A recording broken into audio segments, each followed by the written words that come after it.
Los Angeles में एक नियमित दिन पर ईव और उसके बच्चे इजी और जोश फंस गए हैं। जब वे जीवंत बातचीत में संलग्न होते हैं तो कई कारों के आसपास कुछ अजीब होता है। सकती है उसमें से जमीन में डूबो।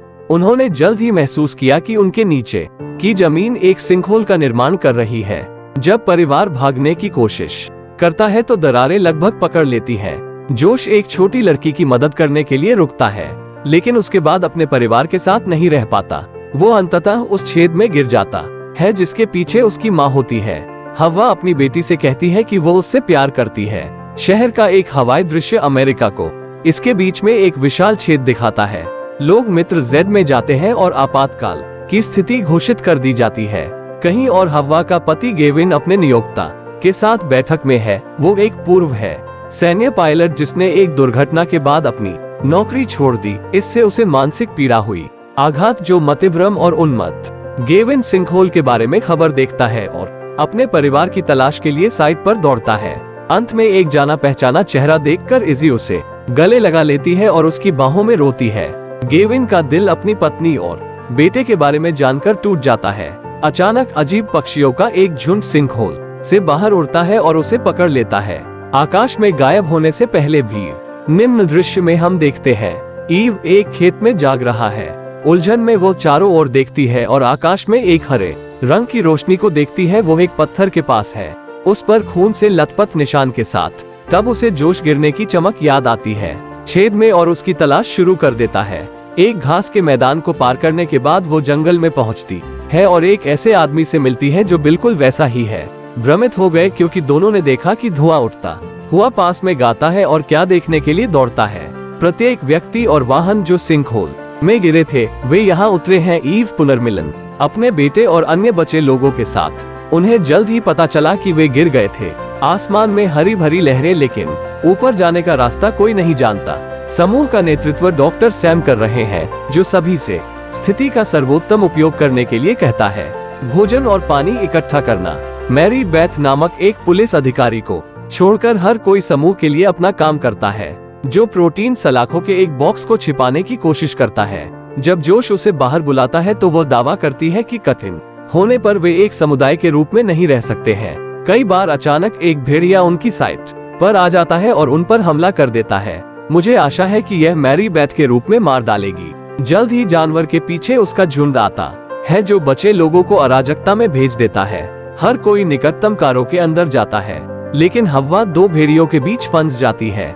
टाई नाम का एक आदमी मरे हुए जानवर को गोली मारता है और उसकी जान बचाता है। हालांकि गोली भी जोश को मारता है और उसे गंभीर रूप से चोट पहुंचाता है। उसे एक बस में लाया जाता है जहां सैम अपनी पूरी कोशिश करता है। थोड़ी देर बाद वो और हवा एक एम्बुलेंस की तलाश में निकल पड़े जो भी गिर गई। उनकी अनुपस्थिति में पहले छेद सैम की बेटी रिले जोश की देखभाल करती है। एलए मातृभूमि सुरक्षा विभाग की मुख्य वैज्ञानिक डॉक्टर सोफिया दे रही है जनता के लिए एक आधिकारिक बयान। वह दावा करती है कि कोई भी व्यक्ति जो गिर गया होल के बचने की कोई संभावना है, लेकिन वे उसे पुनः प्राप्त करने की पूरी कोशिश कर रहे हैं। शरीर उसके भाषण को सुनने के बाद गेविन को एक अजीब दृष्टि मिलती है जहां वो ईव को देखता है चट्टान के पास हाथ के निशान के साथ। वह इजी को बताता है कि उसे ये मिल रहे हैं अपने दुर्घटना के बाद से दर्शन, लेकिन वो हमेशा केवल खाली खेतों और घास के मैदानों में देखा जाता है।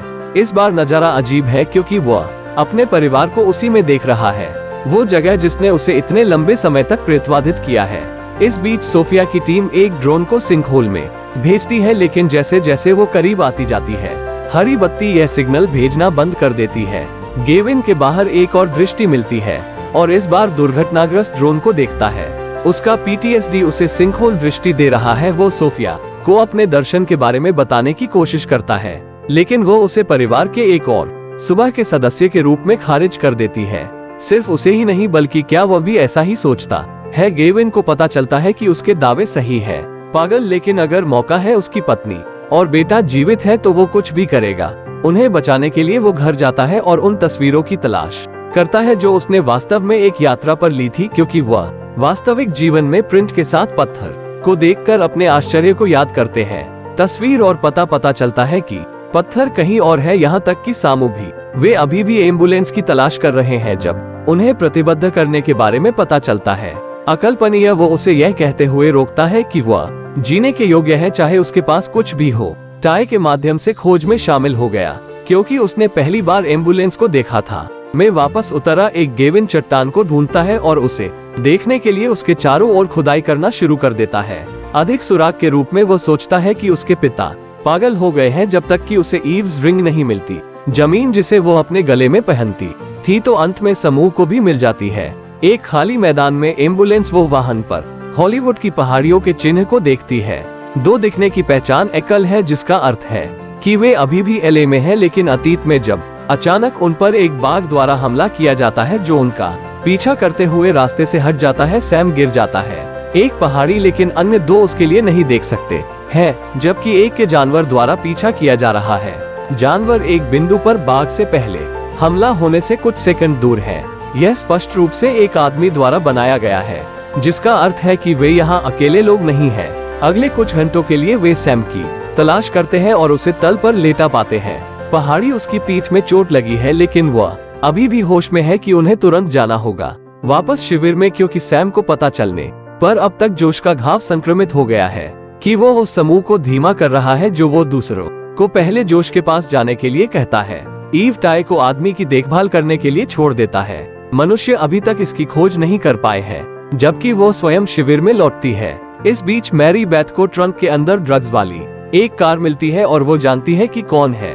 वो लोगों से एक हरे रंग की जैकेट वाले लड़के के बारे में पूछना शुरू कर देती है, जबकि वो उससे मिलती है।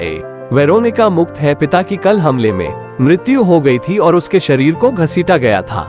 मैं जाने से पहले वो अपनी बहन की देखभाल करने के लिए मैरी बेथ छोड़ती है कि एक व्यक्ति के साथ ढूंढने के लिए मिशन के दौरान स्कॉट को पता चलता है कि वेरोनिका बेहद धार्मिक है और सोचता है कि अगर वे खो गए तो भगवान उनकी मदद करेंगे। जल्द ही हवा कैंप एमपी में पहुंचती है और अपने बेटे को एंटीबायोटिक देती है, उसका घाव भी होता है। इस बीच गेविन टीवी पर एक डॉक्टर को सिंकहोल के बारे में बात करते हुए देखता है। चूंकि सोफी ने उसे गंभीरता से नहीं लिया, इसलिए गैविन ने डॉक्टर से मिलने का फैसला किया। शुरू में डॉक्टर को संदेह हुआ, लेकिन वो गैविन को मिली अंगूठी की कार्बन डेट के लिए सहमत हो गया। कहीं और सोफी को गेविन की योजना के बारे में पता चलता है और उसे बेस थरी पर बुलाती है। वर्षों पहले इसी तरह का एक सिंकहोल रेगिस्तान में और उसी दिन आसपास बना था। उसी इलाके में गैविन का एक्सीडेंट हुआ था। कार्बन डेटिंग के परिणाम सामने सभी सबूतों के कारण सोफी गैस लेविन पर विश्वास करती है और बचाव की योजना बनाना शुरू कर देती है। वो उसे एक विशेष हवाई जहाज से मिलवाती है जिसे उन्होंने अंदर भेजने के लिए डिजाइन किया है। गेविन को इसे चलाने की अनुमति नहीं दी जाएगी, लेकिन 10,000 ईसा पूर्व में वेरोनिका स्कॉट चलने के बारे में ऊंटों के झुंड के पास आते हैं। एक टारपिट में स्कॉट उन्हें रोकता है और उसी समय उनकी जान बचाता है जब वे देखते हैं पत्थरों से बनी हथेली के बीच में वेरोनिका के पिता की लाश। जंगल में सैम और टाई लुकास नाम के एक आदमी से मिलते हैं। जब वे उस शिविर में पहुंचते हैं जिसे हम पाते हैं कि लुकास मरियम बेथ पुत्र है। वे अच्छी शर्तों पर नहीं है, लेकिन मैरी बेथ उसकी सुरक्षा करती है, रिले उसकी देखभाल करती है। एस्कॉट के साथ सैम और उसकी पीठ की चोट में से एक में मिली दवाओं का उपयोग करते हैं एक संवेदनाहारी के रूप में कारें। जब स्कॉट लौटता है तो वो सभी को बताता है कि वे 10 में हैं। वो एक मानव विज्ञान स्नातक है जो जानता है कि 8 ऊंट अवशेषों को बचाया गया था। 1 महीने पहले तारकोल के गड्ढे वही 8 ऊंट थे जिन्हें उसने पहले बचाया था। हाँ, यह जांच करता है और बकवास लियो लुकास ने उस पर विश्वास करने से इनकार कर दिया और रास्ता तलाशने के लिए अपनी यात्रा पर निकल पड़ा। बाहर मैरी बेथ उसका पीछा करती है और दोनों अंततः एक जाल तक पहुंचते हैं जो निश्चित रूप से था। इस बीच हवा और टाई भी भोजन की तलाश में निकल पड़ते हैं, लेकिन शिकार करते समय वे आ जाते हैं एक भालू के पार। यह उन्हें गुफा में ले जाता है जहां उनकी जान बच जाती है। हालांकि दबे गुफा का उद्घाटन पत्थरों से अवरुद्ध है और वे अंदर फंस गए हैं। अचानक लुकास और मैरी बेथ गुफा में प्रवेश करने के लिए उनके पीछे दिखाई देते हैं। मूल व्यक्ति वे जगह का पता लगाते हैं और अंततः एक जल निकाय में आते हैं। टाई बाहर निकलने का रास्ता खोजती है, लेकिन एक बड़ा आश्चर्य सामने आता है। सब उसके पीछे पीछे जल में चले जाते हैं और दूसरी ओर से निकलकर 1 वर्ष के हो जाते हैं। लाश से साफ है कि वो आदमी उनके जैसा ही भविष्य का था और रहता था। अलगाव उसने एक बंदूक के साथ अकल्पनीय को अंजाम दिया जो उसकी तरफ पड़ी है। समूह बाकी बचे लोगों से इसे गुप्त रखने का फैसला करता है जो नहीं चाहते हैं उन्हें बाहर खाने योग्य मशरूम भी मिलते हैं। दिन के अंत तक वे आनंद लेते हुए सभी के लिए भोजन के साथ शिविर में लौटते हैं। उन्होंने ईव को शीर्षक दिया कि उसे ब्रेन ट्यूमर है और उसके पास जीने के लिए लंबा समय नहीं है। उसने उम्मीद छोड़ दी थी, लेकिन सिंकहोल ने उसे अब जीवन में एक उद्देश्य दिया है कि भविष्य में लेवी और गेविन मिशन पर चर्चा करते हैं, क्योंकि लेवी इसके लिए तैयार हो जाता है। जाने से पहले उसने कबूल किया कि उसका ईव, लॉन्ग गो और दोनों के साथ अफेयर चल रहा है। मैं रास्ते में तुम्हारी बेटी को बचाने के लिए निकला हूँ। उड़ान उड़ान भरती है, यह सांस है। हालांकि हरी बत्ती तक पहुंचने से पहले वे कनेक्शन खो देते हैं और विमान दुर्घटनाग्रस्त हो जाता है। गेविन और चक्कर एक दूसरे को यह मानते हुए गले लगाते हैं कि उन्होंने लेवी को भी खो दिया है। शिविर में रिले धन्यवाद स्कॉट, क्योंकि उसने मदद के लिए कार में मिली दवाओं का इस्तेमाल किया। उसके पिता ने पहले स्कॉट की तारीफ करने से पहले खुलासा किया कि उसने उन्हें दफनाया था कहीं जंगल में और याद नहीं कहां। अचानक हरी बत्ती बड़ी हो जाती है और लेवी के साथ विमान प्रवेश करता है। सुबह लुकास, ईव, जोश, स्कॉट और रिले विमान की तलाश के लिए रवाना हुए। वे अंततः रॉस लेवी से मिलते हैं, जो उन्हें बताने से पहले हव्वा के साथ फिर से मिलते हैं। अपने मिशन के बारे में समूह खुश है कि घर वापस आने वाले लोग कुछ कर रहे हैं। उसके बाद समूह दुर्घटनाग्रस्त हवाई जहाज की तलाश करता है जो अभी भी काम कर रहा हो। कुछ मिनट चलने के बाद वे दुर्घटना स्थल पर पहुंच जाते हैं और विमान को ढूंढते हैं। रेडियो और इंजन कंप्रेसर टूट गया। अगर वे लेवी मई का सही हिस्सा पा सकते हैं, इसे ठीक करें, लेकिन इस युग में कल पुर्जों को इकट्ठा करना नामुमकिन सा लगता है। भोजन की आपूर्ति जो वो शिविर में लौटने का निर्णय लेकर उनके आश्चर्य के लिए लाया था। हवाई जहाज को जंगल में 3 मील दूर से एक संकेत मिलता है। यह एकमात्र हो सकता है उनके लिए बाहर निकलने का रास्ता, इसलिए वे इसका पालन करने का फैसला करते हैं। इस बीच शिविर में लिलीस उसकी बहन वेरोनिका द्वारा किसी से बात करने से परहेज करने के लिए दबाव डाला जा रहा है। निराश होकर वो जंगल की ओर भागती है और हर किसी के सामने कुछ भयानक होता है का शव मिला, जो उनमें से एक था। लिली जानती है कि उसके साथ क्या होता है, लेकिन वेरोनिका उसे किसी से बात नहीं करने देती। टाई, जो एक मनोचिकित्सक भी है, छोटी लड़की की मदद करना अपना मिशन बना लेता है। यह ज्यादा नुकसान नहीं करता है, लेकिन लेवी के हवाई जहाज के दुर्घटनाग्रस्त होने के कारणों को घोषित किया गया है, क्योंकि गेविन जवाबी कार्रवाई करने के लिए सोफिया के कार्यालय जाता है, लेकिन पता चलता है कि वो छुट्टी पर है। इसके बजाय उसे रेबेका नाम की एक महिला के साथ उसकी एक तस्वीर मिलती है, जो कि का एक हिस्सा भी है। अन्य सिंकहोल अन्वेषण कार्यक्रम। वो मानता है कि उसके पास उसके सवालों के जवाब है और वो अपना पता ढूंढती है। उसके बाद वो और इजी अगले सुबह रेबेका से मिलने के लिए ड्राइव करते हैं। रेबेका के घर और सोफी के साथ उसे ढूंढने से पता चलता है कि जब आखिरी सिंकहोल था, एक रेगिस्तान में दिखाई दिया। वैज्ञानिकों के एक समूह को इसके लिए विशेषज्ञ के पास भेजा गया। हालांकि उनके बाहर आने से पहले ही हरी दरार बंद हो गई, जिससे वे 10 में फंस गए। पिछले 3 वर्षों से हजारों ईसा पूर्व समूह फंसा हुआ था, उसमें लोग शामिल थे सोफी और रेबेका के करीब, इसलिए वे बचाव अभियान को जारी रखने के लिए अड़े हुए हैं। आला कमान भले ही इसके खिलाफ हो, रेबेका ने गुप्त रूप से एक विमान बनाया है जो उन्हें सिंकहोल में प्रवेश करने में मदद करेगा। धिक्कार है, यह कुछ अच्छा विज्ञान है और इसे गेविन द्वारा संचालित करना होगा। कैंप टाइम में लिली बैठ जाती है और उससे सवाल पूछती है कि उसने कल क्या देखा था। वेरोनिका जोर देकर कहती है कि वो बोल नहीं सकती, लेकिन लिली यह कहकर उसे गलत साबित कर देती है कि वह देखा तो एक वृद्ध का शव पड़ा मिला, जैसा कि वो उन्हें बताती है कि बसे हुए आदमी उन्हें कहीं जंगल से देख रहे हैं। अन्यथा लुकास को पता चलता है कि उसकी नशीली दवाओं का भंडार स्कॉट द्वारा छिपाया गया था और वो उसका पीछा करता है। हर जगह चून की दवाएं बहुत मूल्यवान थी। समूह अंततः एक किले जैसी जगह पर पहुंचता है जो स्पष्ट रूप से एक सभ्यता द्वारा निर्मित है और स्कॉट मानते हैं कि यह अतीत की एक स्वदेशी सभ्यता है, जहां है वो स्थान भी जहां से सिग्नल आ रहा है। वे किले में प्रवेश करते हैं और जोश के स्रोत को देखने के लिए 2 समूहों में अलग हो जाते हैं। रिले एक कमरे में एक गुप्त दरवाजे के साथ समाप्त होता है जो उन्हें किले के बाहर ले जाता है। इस बीच हव्वा और लेवी एक अजीब इमारत में जाते हैं जहां एक मृत शरीर एक के अंदर होता है, पत्थरों से बना हथेली के आकार का निशान। लेवी ने खुलासा किया कि उनका मिशन उन वैज्ञानिकों को ढूंढना भी था जो 3 गायब हो गए थे वर्षों पहले और मृत व्यक्ति उनमें से एक है। उसी समय लुकास और स्कॉट के बीच बहस हो जाती है जब लुकास को स्कॉट का पता चलता है अपने खजाने को अचानक खो दिया। उन पर किले के एक मूल निवासी द्वारा हमला किया जाता है जो उन्हें खटखटाता है।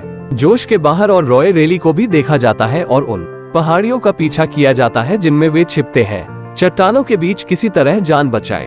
तब मूल निवासी लेवी और हव्वा के पीछे भागने की कोशिश करते हुए जाते हैं। वे अंत में बच्चों से भरा कमरा और एक छोटा लड़का उन्हें छिपने के लिए कहता है और गार्ड भेजता है। दूर जब वे अत्याचारियों की तलाश में आते हैं, स्कॉट और लुकास बगल में जागते हैं।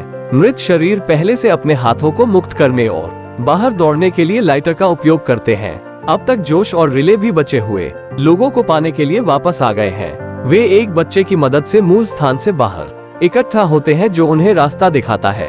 भले ही जनजाति का नेता हर बच निकलते हैं, वे मिल जाते हैं और तब तक मारे जाने वाले होते हैं जब तक कि एक महिला लोगों को रोक नहीं देती। अंत में समूह भाग जाता है और शिविर में वापस चला जाता है। स्कॉट सदमे में है क्योंकि वह जनजाति को अंग्रेजी बोलते सुना है, लेकिन यूरोपीय लोगों को भूमि पर नहीं आना चाहिए। दशकों बाद तक निम्नलिखित दृश्य में लेवी और समूह शिविर में पहुंचे और दूसरों को हर उस चीज के बारे में बताए जो तब हुआ जब उसे डार्क टाई नोटिस। लिली अकेली बैठी है और वो उसके पास जाती है तो वो उससे पूछने से पहले उसका विश्वास जीत लेता है कि क्या वह है। कुछ छुपाते हुए लिली ने खुलासा किया कि वेरोनिका उसकी बहन नहीं है।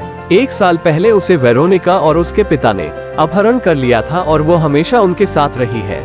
जब वेरोनिका भोजन के साथ आती है तो टाई इस रहस्योद्घाटन पर चौंक जाता है।